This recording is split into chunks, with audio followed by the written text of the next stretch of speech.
So, the Honorable Marcoleta, please repeat your inquiry. Yes, in connection to the earlier parliamentary inquiry, Madam Chair, I have already related the value of tradition. Parliamentary procedures, Madam Chair, grow from or are enriched by traditions, experiences, and precedents collectively gathered by the House of Representatives over years, and the institution keeps them well. That is why, from my entry in 2004 or the 13th Congress until today, I have observed the observance of that well-kept tradition. The two highest positions in government, namely the office of the President and the office of the Vice President, were duly accorded with respect and deference. I have observed that. That's why I have relayed to you earlier, in 2022, the Honorable Libanan, invoking courtesy, took him only 13 minutes to dispose the office of the Vice President. And that was quickly moved, quickly seconded by no less than our majority leader. That was in 2022. I'm not going by record, Madam Chair. 2023, I said, no less than the presidential son, our own senior deputy majority leader, stood up and said that in line with the time-honored tradition of according courtesy to the office of the Vice President, I move to terminate the budget briefing of the OBP. And I can recall the Honorable Castro strongly objected. No, Manuel. No, that's in 2023. This is by the record. And she objected, but her objections were rejected by the committee because the committee already terminated the proceedings. And she kept on requesting, Madam Chair, that she makes at least her manifestation. And she was unable to do that because the proceedings were terminated. So that, what I am saying, from 2004, when I entered these halls, these hallowed halls, hanggang pundo sa sinasabi kong 2023, we have kept the tradition.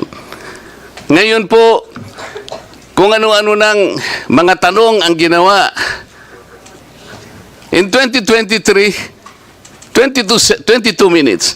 2022, 13 minutes. Ito po, pinagawayan na po yung budget earlier at ngayon we're about to quarrel again on the budget. Ang tanong ko nga po ngayon, dahil nga po sa nangyayari ngayon sa budget ng Office of the Vice President, and despite her manifestation that she will no longer defend her budget because she forgoed, sabi niya, I will forgo my opportunity to defend the budget of the OBP for 2025 by way of question and answer, and I will leave to the House of Representatives to decide such proposal as presented. We cannot even accept such kind of answer, Madam Chair. What do we need her to articulate for? So ang pinag-uusapan po natin, wala na po ba yung respeto sa tradisyon na yun? Kagaya po ng binabanggit ko, every time mag-i-interpellate po dito, Madam Chair, because of that tradition, it's always the member of the minority who will start the interpellation because we have kept that tradition. Ang dami po. Ang dami ko pang sasabihin sa inyo, haba lang tayo. So the question is, when we did that to the Vice President earlier, now we're doing it now, are we now setting aside this tradition? That's number one question. Number two, is this committee authorized to set aside the tradition? Your Honor, short answer is no to both questions. Okay. If that is the answer, Madam Chair, and we are all bound to respect one tradition so sacred in our hearts, because we are called honorables in this house. We cannot be honorables if we cannot honor our own tradition. We are defined by what we believe as a tradition in this house. So if we are now all amenable that we have kept that tradition, no longer questions are being asked, then I will respectfully move, Madam Chair, to terminate the budget of the OBP for 2025. I object, Madam Thank Chair. you. I object. Madam Chair, I There's a object. motion to terminate the budget briefing of the OVP, but there is an objection, so we divide the House. We deliberate first, Madam Chair, before we... The chair has decided to divide the House. So those Madam Chair, in favor as of the motion, as a rule, we usually deliberate Those- before we vote. those in favor We deliver- of the motion, We will rule first the motion. please raise your hand. Those in favor of the motion to terminate the budget briefing of the OVP, please raise your hand. Three votes. All those against. Those who are not in favor of terminating, raise your hand.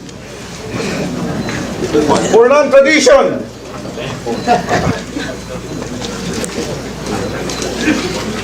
Okay.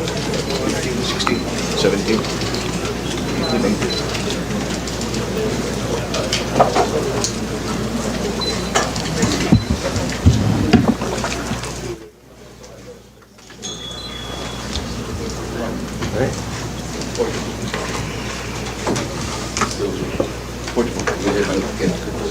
Forty-five. 3 in favor, 45 against. 3 in favor, 45 against. Motion is The motion lost. is Lost. lost. Madam Chair, I thought we have kept the tradition. The tradition is no longer ask any question. That was the tradition.